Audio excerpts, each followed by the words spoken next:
আসসালামু আলাইকুম। আশা করি আল্লাহর রহমতে সকলেই ভালো আছেন, আমিও ভালো আছি আলহামদুলিল্লাহ। আমি বলেছিলাম যে আমাদের পোল্ট্রি ফার্মগুলোকে আমরা কোন প্রক্রিয়ায় জীবাণুমুক্ত করি সেই বিষয়ে একটা বিস্তারিত ভিডিও আমার এই ইউটিউব চ্যানেলে আপলোড করব। আলহামদুলিল্লাহ, ফার্মের মুরগিগুলোকে বিক্রি করার পর ফার্মটাকে ভালোভাবে পরিষ্কার করে ফার্মের জন্য সকল প্রয়োজনীয় জীবাণুনাশক বাজার থেকে কিনে নিয়ে আসি। ফার্মে অধিক পরিমাণে ধোঁয়া উৎপন্ন করার জন্য আমরা বাজার থেকে ধূপ কিনে নিয়ে আসি।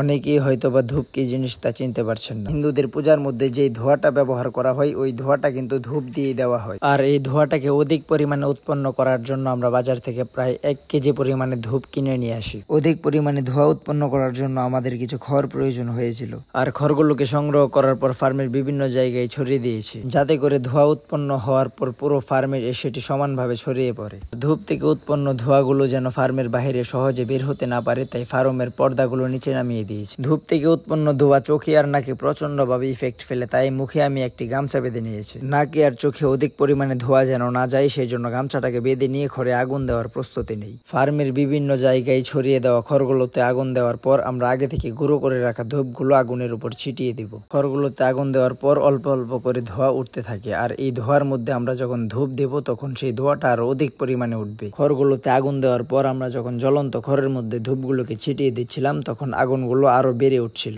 এটা আমরা আগে থেকেই জানতাম, জ্বলন্ত খড়ের মধ্যে ধূপ ছিটিয়ে দিলে আগুনটা আরো বেড়ে যাবে। আর বেড়ে যাওয়া আগুনটাকে ধোঁয়ায় রূপান্তর করার জন্য আমরা হাতের কাছে ভিজা খড় রেখে দিয়েছিলাম। জ্বলন্ত খড়ের মধ্যে ধূপ ছিটিয়ে দেওয়ার পর যে আগুনটা উৎপন্ন হয় ওই আগুনে ভিজা খড় দিলে আগুনটি ধোঁয়ায় পরিণত হয়ে যায়। পোল্ট্রি ফার্মের ভিতরে ধূপ দিয়ে অধিক পরিমাণে ধোঁয়া উৎপন্ন করতে পারলে ফার্মের ভিতরে থাকা অধিকাংশ জীবাণুই মারা যায়। জ্বলন্ত খড়ের মধ্যে ধূপগুলোকে ছিটিয়ে দেওয়ার পর ফার্মের ভিতরে এত পরিমাণ ধোঁয়া উৎপন্ন হয় যে ফার্মের ভিতরে টিকে থাকা অসম্ভব হয়ে আসে। ফার্মের ভিতরে ধূপের দ্বারা উৎপন্ন ধোঁয়াগুলো এমন পরিসরে উৎপন্ন করতে হবে যাতে টিনের চালগুলো ঘামা ভাব হয়ে আসে। আর ধূপের ধোঁয়া দেওয়া ছাড়াও আমরা ফার্মের মধ্যে পানির সাথে মিশিয়ে আরো বিভিন্ন ধরনের জীবাণুনাশক ব্যবহার করে থাকি। আমাদের পোল্ট্রি ফার্মে যতটুকু পরিমাণে জীবাণুনাশক দরকার ততটুকু অনুযায়ী আমরা পানি নিয়ে তার মধ্যে চুন, বিসিলিং, পটাশ ইত্যাদি মিশিয়ে ফার্মে প্রয়োগ করে থাকি। পর্যায়ক্রমে পানির মধ্যে চুন মিশিয়ে দেওয়ার পর এবার পটাশ মিশিয়ে দিচ্ছি।